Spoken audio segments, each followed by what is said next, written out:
안녕하십니까. 사회복지사 1급 시험 대비 사회복지 실천기술론 핵심 이론 강의 들어가도록 하겠습니다. 이번 시간에 제1강인데요. 여러분 교재 챕터 4 사회복지 실천기술론 파트의 내용입니다. 사회복지 실천기술론은 실천론보다는 조금 더 어렵다라고 말씀을 드릴 수 있고요. 여기서 가장 중요한 것은 두 가지인데요. 하나는 여러 가지의 모델을 정리하는 거고요. 두 번째는 기법들을 정리하는 겁니다. 대개 이제 기법 문제는 개념이라든지 사례 문제로 출제되는 경향이 있고요. 그 다음에 모델 문제 같은 경우도 사례 문제가 나오긴 나오지만 사례 문제보다는 각 모델에 대한 특징을 오지선다형이나 기역, 니은, 디귿, 리을, 박스여에서 4가지나 5가지를 세팅하는 문제가 있고 또 단독 문제가 있고 그래요. 이러한 문제들이 거의 대부분을 차지한다라고 보시면 됩니다. 25문제에서 20문제 정도가 이러한 문제고 나머지 5문제는 그 외에 해당되는 문제들이 여기에 들어갑니다. 예를 들어서 기록이라든지 기록 기술이라는 게 있잖아요. 그러한 것들이 들어갈 수도 있고 사례 관리에 대한 사례가 나올 수도 있어요. 사례 관리는 실천론에 주로 나오지만 기술론에 출제될 수도 있고요. 그 다음에 지금 1강에서 할 과학자로서의 사회복지사나 예술가로서의 사회복지사나 그린우드가 말한 전문직의 속성이나 이런 것들입니다. 그리고 최근에 나왔던 것이 또 실천 지식의 구성 수준, 기출문제 확인 학습에 있는 거 있죠? 그러한 것들도 출제가 됐다는 것이죠. 이러한 것들이 이제 사이드에 해당되는 문제들이 됩니다. 그러한 것들이 한 5문제 정도 이제 보수적으로 봤을 때 5문제 정도 나올 수 있다라고 말씀드릴 수 있습니다. 자, 그렇다면 지금부터 이제 1강 들어가겠는데요. 1강에서 참 기출문제도 중요합니다. 기출문제도 많이 풀어보셔야 됩니다. 공개된 기출문제를 푸시면 됩니다. 자, 과학자로서의 사회복지사, 예술가로서의 사회복지사 들어갑니다. 별표 하나입니다. 그 다음에 2번 그린우드의 속성이 나오죠. 전문직의 속성인데요. 별표 하나입니다. 자, 그 다음에 밑에 기출문제 확인 학습 이것도 별표 하나 쳐주시기 바랍니다. 제가 암기법을 소개해 드리도록 하겠습니다. 자, 그리고 세 번째가 이제 모델 본격적으로 들어가는 거잖아요. 개인 대상 모델부터 쭉 나올 거예요. 개인 대상 모델, 집단 대상 모델, 가족 대상 모델 이렇게 정리가 됩니다. 상당히 많은 모델이 있는데 이번 시간에는 2번 심리사회 모델까지 해보려고 합니다. 자, 그러면 지금부터 과학자로서의 사회복지사와 예술가로서의 사회복지사를 간단하게 정리하면 다음과 같습니다.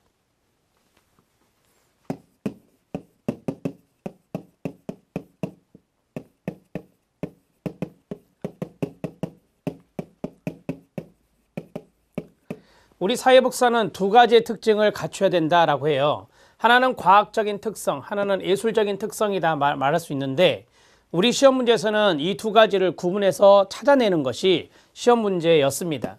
간단하게 말씀드리면 과학자는 지식이라든지 이론입니다. 동의어처럼 보시면 되는데요. 지식이나 이론을 겸비한 사람이라면 과학자로서의 사회복지사다 이렇게 정리하면 돼요. 그러면 시험 볼 때 지식이나 이론을 찾으시면 과학자가 되고 자, 그 외 지식, 이론 그 외가 나오면 바로 예술가로서의 사회복지사다 이렇게 정리하면 돼요. 열정과 용기라든지 희망과 에너지라든지 판단력이라든지 전문가적인 스타일이라든지 그 다음에 개인적인 가치라든지 이러한 것들 등등 기타 등등이 예술가로서의 사회복지사인데 좀 이따가 교재를 보도록 하겠습니다. 자, 마지막 단도를 쳐드리면 이 사회복지사는요, 이 두 가지가 균형감이 있어야 됩니다. 조화로워야 합니다. 그렇게 해야 바람직하다라고 말할 수 있어요. 어느 한쪽으로 치우치면 안 됩니다. 비교하면 틀리다. 비교하면 틀림. 이렇게 정리하시면 됩니다. 우리는 시험 준비하니까요. 과학자로서의 사회복지사가 더욱 중요하다. 예술가로서의 사회복지사가 더욱 중요하다. 그렇게 나오면 틀리다는 거죠. 균형감 있게 조화를 이루어야 되는 것이 바람직하다. 이렇게 정리하고 넘어가셔도 됩니다. 자, 교재를 보도록 하겠습니다. 과학자로서의 사회복지사, 지식이나 이론의 겸비는 과학자적 요소이다. 거기에 별표. 자, 사회복지사에게 요구되는 과학적 지식이 있습니다. 제가 의도적으로 지식에 다 밑줄 쳐놨는데요. 지식 대신에 이론이 들어가도 마찬가지라는 겁니다. 사회적 조건과 사회 문제에 관한 지식, 사회정책과 프로그램에 관한 지식, 사회현상에 관한 지식, 사회복지 전문직에 관한 지식, 사회복지 실천에 관한 지식이 여기 들어갑니다. 자, 예술가로서의 사회복지사인데 1번부터 7번까지 타이틀에 밑줄을 치면서 같이 읽겠습니다. 1번 시작. 열정과 용기입니다. 전공서적에 보면 동정이란 말도 있는데 열정이란 말, 컴패션이라는 단어가 되게 열정으로 많이 번역이 되기 때문에 열정과 용기 이렇게 정리하면 됩니다. 2번 읽어주세요. 시작. 전문적 관계, 관계만 동그라미. 세 번째 시작. 창의성과 융통성. 네 번째 시작. 희망과 에너지. 다섯 번째 시작. 판단 또는 판단력. 그 다음에 6번 시작. 개인적 가치 또는 신념. 그 다음에 7번째 시작. 전문가 스타일입니다. 스타일에 동그라미 치면 됩니다. 이러한 것들이 다 예술가로서의 사회복지사다 이렇게 말할 수 있습니다. 되게 이제 우리가 여기 과학자로서의 사회복지사를 전문가로서의 사회복지사라고 해서 전문가적 자질이라 이렇게 많이 말을 하고요. 그 다음에 여기 예술가 같은 경우는 인간적인 자질이다 이렇게도 이야기를 해요. 인간적인 자질 이렇게 정리할 수 있어요. 고로 사회복지사는 전문가적 자질뿐만 아니라 인간적 자질도 고루 갖추는 것이 바람직하다 이렇게 정리할 수 있겠습니다. 자, 열정과 용기 들어갑니다. 이해만 하셔도 됩니다. 효과적인 사회복지 실천의 필수 조건은 사회복지사의 열정입니다. 또한 사회복지사는 개인적인 용기를 필요로 합니다.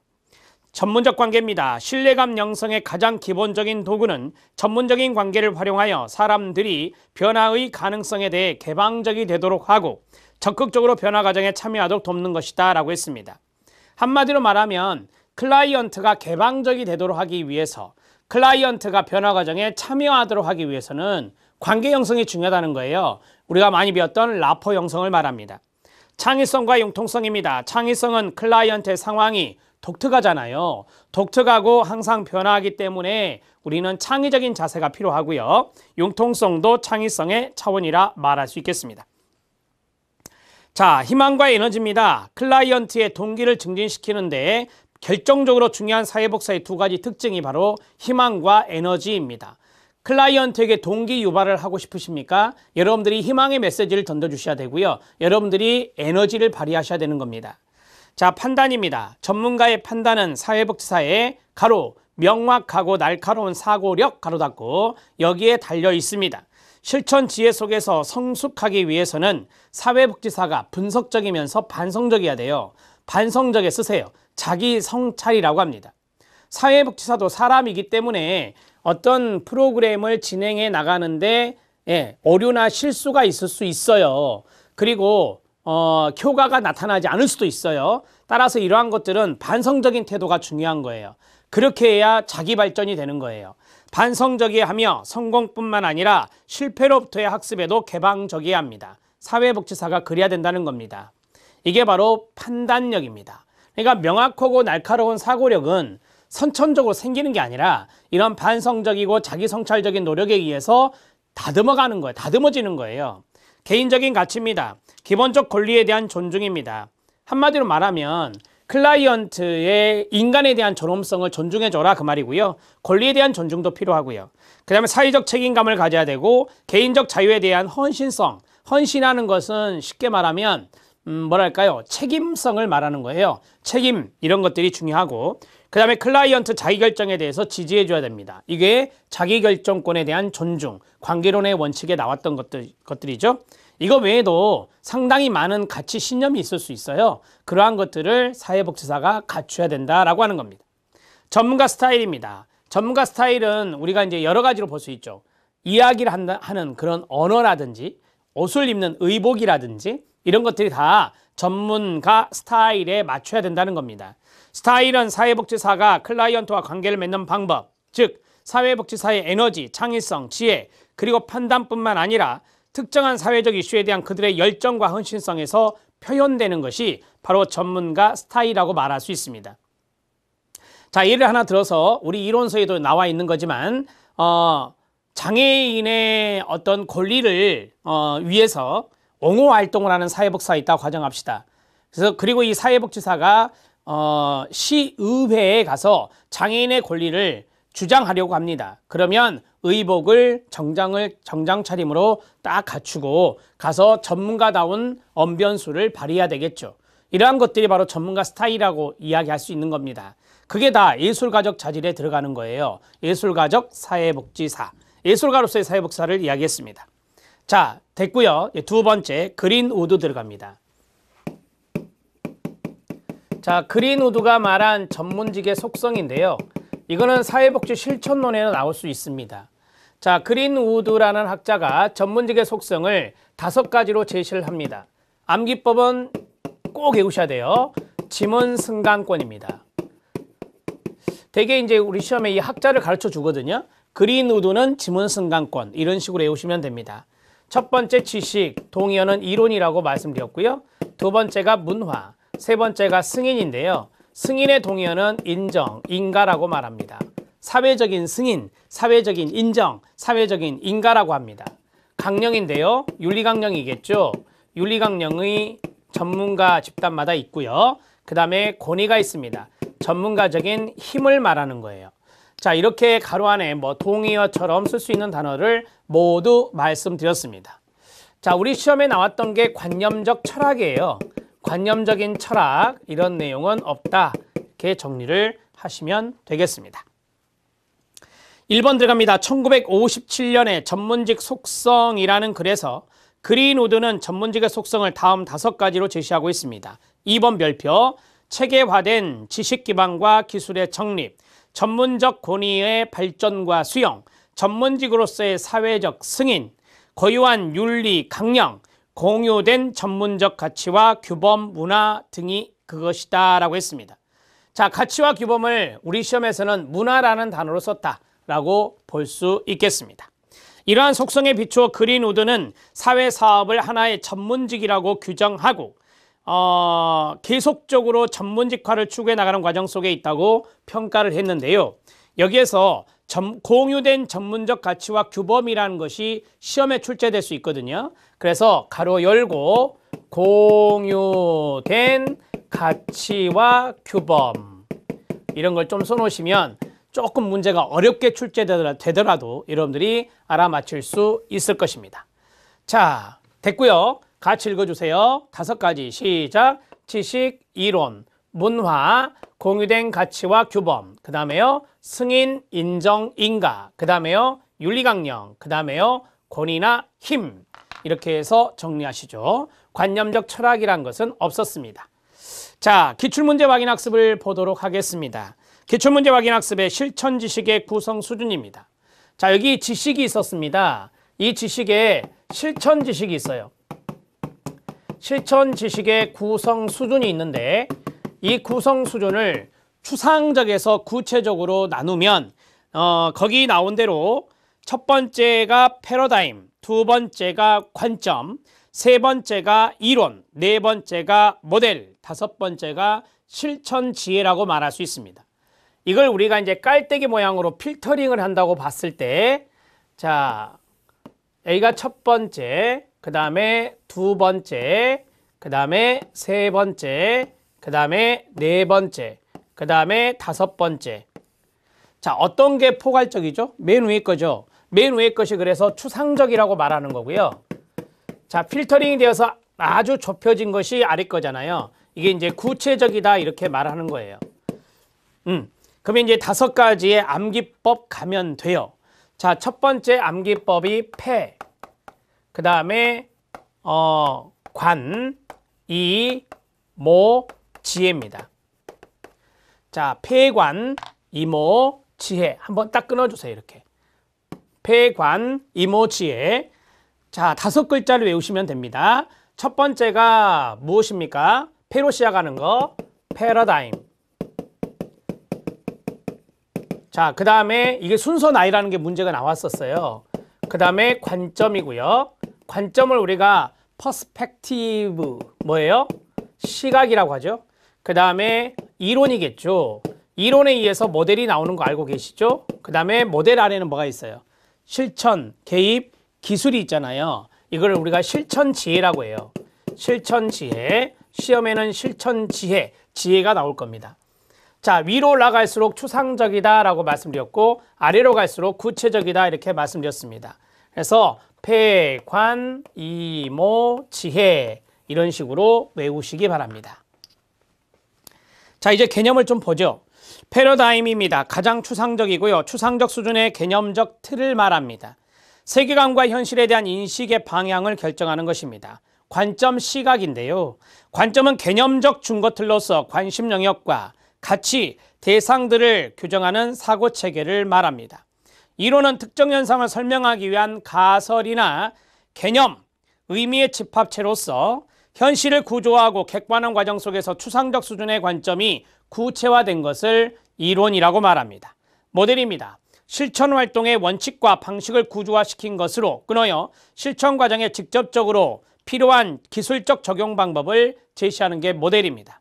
실천 지혜가 가장 구체적인데요. 실천을 통한 알을 강조하는 사회복지 실천에서 경험적으로 얻어진 이러한 유형의 지식은 사회복지사의 사고와 행동에 영향을 미치게 됩니다. 실천을 통한 알을 강조하는 사회복지 실천에서 라고 했죠. 암에 동그라미 치세요. 우리가 어떠한 것을 안다, 알미라고 하는 것이 있는데 이게 바로 지혜와 연관성이 있는 거예요. 지혜와 관련성이 있는 것이 바로 실천을 통한 알미구나 이렇게 보시면 되겠습니다. 자, 실천 지식의 구성 수준 최근에 출제된 거니까 이렇게 5가지의 암기법을 정리하시기 바랍니다. 자, 여기까지가 워밍업 끝났습니다. 이제 모델로 들어가도록 하겠습니다.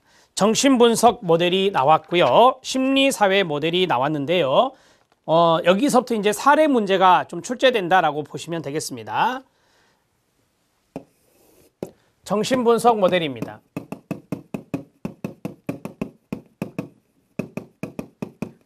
지그문트 프로이트가 대표적인 학자가 되겠습니다.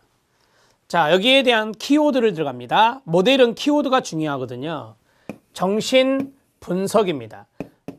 프로이트가 말하길 정신의 인행사에서 배웠어요. 의식, 전의식, 무의식이 있다. 무의식이 중요하죠. 무의식을 강조하는 것이고 인간의 성격은 무의식이 결정한다. 무의식 결정론입니다. 그러면 이것을 분석해야 된답니다. 분석을 다른 말로 해석이라고 해요. 해석 기술을 사용하는 것이 바로 정신분석 모델이다. 이렇게 보시면 되겠습니다. 자, 이 명칭을 가지고 지금 제가 설명을 좀 해드렸고요. 자, 키워드가 쭉 들어갈 거예요. 정신분석 모델에서 무의식을 알아내야 되잖아요. 무의식을 알아내기 위해서는 자유연상기법, 그 다음에 전이, 저항, 과거 정신적인 외상이 의식 영역으로 나올 때 저항하면서 나와요.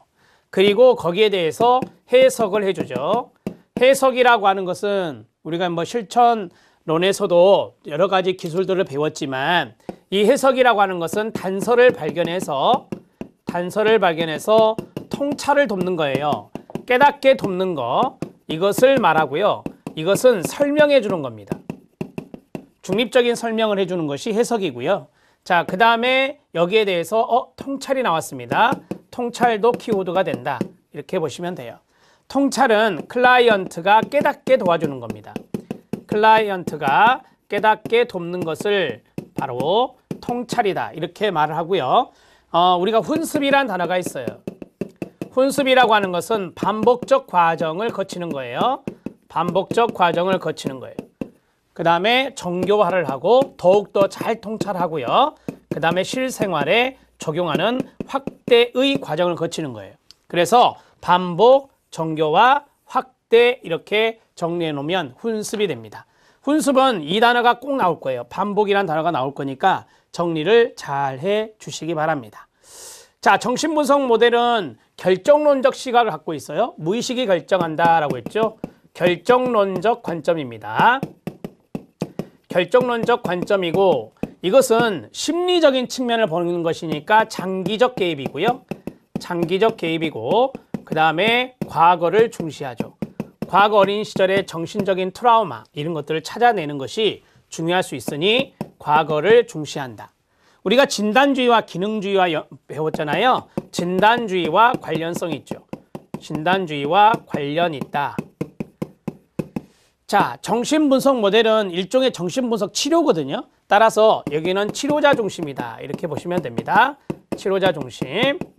자, 됐습니다. 이 정도 키워드를 잡아주시고 교재를 보시면 돼요. 되게 이제 정신분석 모델은 정신적으로 조금 자아가 약한 분들이 오셔요. 그래서 이 자아를 강화시키는 게 주목적이 됩니다. 써드릴까요? 자, 이 정신분석 모델의 목적은 뭐다? 자아 강화다. 정신분석의 모델은 자아 강화. 그러니까 자기의 문제가 과거 어떤 외상으로서 왔는지 깨닫게 하고 그럼으로써 약해진 자아를 강화시키는 것이 바로 정신분석 모델의 내용이 되겠습니다. 자, 중요한 이야기 다 해드렸고요. 교재 보겠습니다. 정신분석 모델 지그문트 프로이트 목적은 개인의 내적 동그라미, 심리 동그라미, 내적인 심리 나오면 정신분석 모델이에요. 내적 심리 조직을 재구조하여 보다 융통성 있고 성숙하게 만드는 것을 목적으로 합니다. 이걸 자아 강화라고 해요. 그 목적을 성취하기 위해 정신분석 모델은 가로 무의식적 정신과정에 대한 의식적 통제력을 증진시키기 위하여 자아를 강화한다. 가로 닫고요. 자, 치료의 과정입니다. 치료자가 클라이언트와 신뢰관계를 형성한 후에 클라이언트 전이 동그라미, 전이를 활용하여 클라이언트가 자신의 문제를 통찰 동그라미 할 수 있도록 도와주는 단계로 구성됩니다. 다 키워드 들어있네요. 사례, 역전이와 훈습이 나왔는데요. 별표 하나씩 쳐주시기 바랍니다. 이런 것들이 되게 이제 시험에 출제되었던 대목이다라고 보시면 됩니다. 역전이가 있는데요. 역전이 왼쪽에다 쓰세요. 바람직하지 않다. 이게 통설입니다. 바람직하지 않다라고 쓰시면 돼요. 사회복사는 알코올 중독자인 아버지와의 정서적 관계를 회복하지 못했습니다. 그런 채 알코올 전문 상담가로 활동하게 되었는데 그래서 아버지와 부정적 감정을 클라이언트에게 뭐하고 있다? 투사하고 있대요. 이게 바로 뭐예요? 역전입니다. 클라이언트가 과거 외상을 사회복지사에게 옮기는 것을 전이라고 한다면 사회복지사가 과거에 해결되지 못했던 그러한 내용을 클라이언트에게 투사하고 있다면 이것을 우리가 역전이라고 말한다. 훈습입니다. 면접 중에 클라이언트 아무개는 아버지와 관련된 이야기만 나오면 말을 돌리거나 이야기를 회피하려고 합니다. 이에 사회복지사는 클라이언트가 직면하고 있는 상황을 가로 좀 더 통찰할 수 있도록 문제에 대해 조리 있는 설명으로 전달하였으며 이러한 과정을 반복의 동그라미, 반복하였다 가로 닫고요. 반복적인 과정을 통해서 더욱더 잘 통찰할 수 있게 하는 그러한 것을 뭐라 한다? 훈습이라 한다. 이렇게 말씀드렸죠. 훈습이 더 중요합니다. 역전이보다. 훈습은 별표 하나 더 쳐주시기 바랍니다. 자, 정신분석 모델 됐습니다. 우리 사회복사는 정신분석 모델을 적용하기가 쉽지 않아요. 이거는 이제 정신과적인 학습이 필요하거든요. 깊이 있는 학습이 필요해요. 그래서 되게 정신건강의학과 의사나 정신건강사회복지사에게 의뢰하는 경우가 많이 있죠. 자, 이제 심리사회 모델 들어갑니다. 해밀턴과 홀리스가 대표적인 학자고 여기에 대해서 또 키워드를 적어보도록 하겠습니다. 두 번째 심리사회 모델입니다. 자, 심리사회 모델은 해밀턴과 홀리스입니다. 해밀턴이 창시자고 홀리스가 정립자입니다. 고든 해밀턴이 창시자고 플로렌스 홀리스가 정립자입니다. 심리사회 모델에서 심리가 있고 사회가 있네요. 가장 중요한 단어가 이겁니다.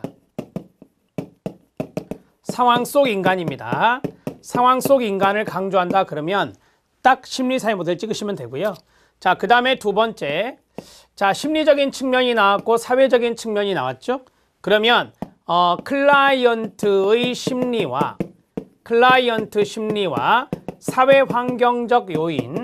사회환경적 요인의 상호작용 이런 것들이 나와도 심리 사회 모델이다 이렇게 의심할 수 있는 겁니다. 자, 심리 사회 모델에 영향을 미친 이론들이 있어요. 그 이론들도 우리 시험에 출제가 됐거든요. 자, 심리를 한번 생각해 보세요. 그러면 정신분석 이론도 영향을 줬을 것이고 그 다음에 두 번째 자아심리 이론 이런 것이 있어요. 자아심리 이론의 대표적인 학자가 에릭슨이죠. 자, 그 다음에 세 번째 대상관계 이론도 과거 엄마와의 관계 이런 것들을 중시하는 것이죠. 자, 이런 것들이 영향을 줬고요. 그 다음에 상황 속 인간 하면 생각나는 게 뭐죠? 체계 이론이라고 하는 거잖아요. 체계 이론, 그 다음에 역할 이론, 그 다음에 의사소통 이론 뭐 이런 것들이 서로 상호작용, 상대방과 나와의 상호작용을 강조하는 그러한 이론들이 됩니다. 이러한 것들이 심리사회 모델에 영향을 끼친 이론들이다. 이렇게 정리하시면 되겠습니다. 자, 우리가 이제 심리사회 모델에 대해서 워밍업을 지금 하고 있는데요. 여기에서 중요한 것이 이거죠. 개입인데요. 이 개입에서 두 가지가 있다라고 해요. 되게 정신분석 모델은 1대1 개입을 많이 해요. 직접 개입만 있는데 여기는 환경이 들어가 있기 때문에 간접 개입이 들어가야 돼요. 자, 개입의 두 가지는 직접 개입이 있고 그 다음에 간접 개입이 있다. 우리가 실천론에서 간접 개입을 뭐라고 배웠느냐? 자원연계라고 배웠어요. 말 그대로 자원연계입니다. 자원연계가 간접 개입이 되고, 자, 직접 개입이 이제 시험 문제 많이 나오는 거예요. 이게 사례로 나오기도 하고, 아무튼 뭐 이론적인 문제도 잘 나오고요. 이게 6가지가 있어요. 첫 번째, 직접 영향 주기가 있습니다. 직접 영향 주기는요, 지시하는 겁니다. 지시하기와 연관성이 있고요. 지시하기. 자, 그 다음에 두 번째는 지지하기가 있습니다. 정서적인 지지하기가 있고, 세 번째는 탐색, 기술, 다른 말로 묘사라고 합니다. 그 다음에 환기. 여기서 중요한 단어가 이거예요. 환기, 카타르시스, 일명 정화법이라고 하죠. 자, 그 다음에 나머지 세 가지는요, 뒤에 고찰이 나옵니다. 자, 우리 모델에서 고찰이란 단어 이거 하나밖에 없어요. 그래서 고찰 나오면 무슨 모델이다? 심리사회 모델이다. 공식처럼 외우셔도 됩니다. 고찰 나오면 심리사회 모델이다. 그러면 첫 번째 고찰은 뭐냐? 인간, 즉 클라이언트와 그 다음에 환경 간, 인간과 그래야 되겠죠? 인간과 환경 간 반성적 고찰 또는 고찰, 그 다음에 유형, 역동에 관한 고찰. 유형은 성격 등을 말하고 역동은 심리를 말해요. 클라이언트의 성격, 태도 이런 걸 말하고요. 클라이언트의 심리 이런 걸 말해요. 마지막은 발달적 단계에 관한 고찰. 이걸 발달적 고찰이라고도 해요. 발달적 고찰. 이렇게 5글자로 끝내기도 합니다. 자, 이렇게 해서 개입까지 알아두시면 돼요. 이 내용까지가 심리사회 모델에서 중요한 거거든요. 자, 여기 한번 읽어주세요. 자, 직접 개입의 6가지. 시작. 직접 영향 주기, 지시하기. 그 다음 지지하기. 그 다음 탐색 기술 환기 뭐요? 정화법. 자, 그 다음에요. 인간과 환경 간 반성적 고찰, 유형 역동에 관한 반성적 고찰, 발달적 단계에 관한 고찰. 그래서 고찰 나오면 뭐다? 심리사회 모델 이렇게 정리할 수 있다. 자, 됐습니다. 워밍업 끝났고 교재 보도록 하겠습니다. 자, 특징입니다. 심리사회 모델은 형광펜으로 밑줄 상황 속 인간.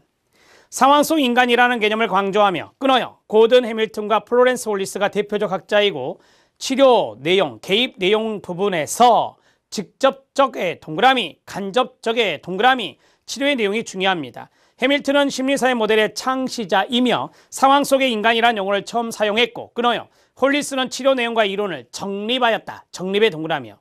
개입의 초점은 같이 읽어요. 시작. 개입의 초점은 클라이언트 개인의 심리적 상태, 심리의 동그라미. 계속 시작. 개인을 둘러싼 사회 환경의 가로.